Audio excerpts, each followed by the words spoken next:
ready! GMA Weather, serbisyong totoo ng GMA News. Good morning, Ivan, at good morning mga kapuso. Yung pong mga pagulan dito sa Metro Manila at ilang karatig probinsya kagabi hanggang nitong madaling araw, pawang thunderstorm po yan ayon sa Pag-asa. Epekto yan nung tinatawag nating tail end ng cold front na nakaka-apekto naman dyan sa Central at Southern Luzon.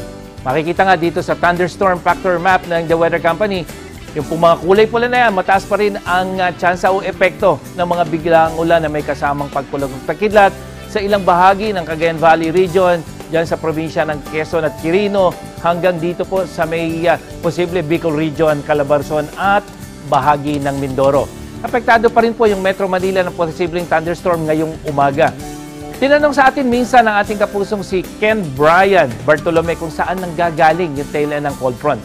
Ken, ito yung dulong bahagi ng cold front na kung saan nagsasama yung hanging amihan at easterly. Yung cold front talaga nandun pa sa malayong bansa ng Japan.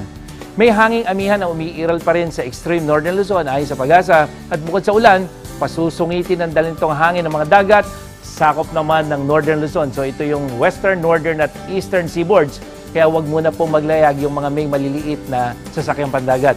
May mahihinang ulan ding maranasan sa Visayas, lalong-lalo na dyan sa may western hanggang sa may eastern section. Base yan sa datos ng The Weather Company.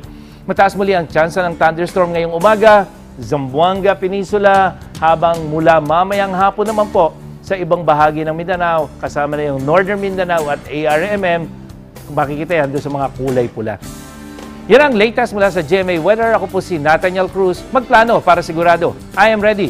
Serbisyong totoo ng GMA News.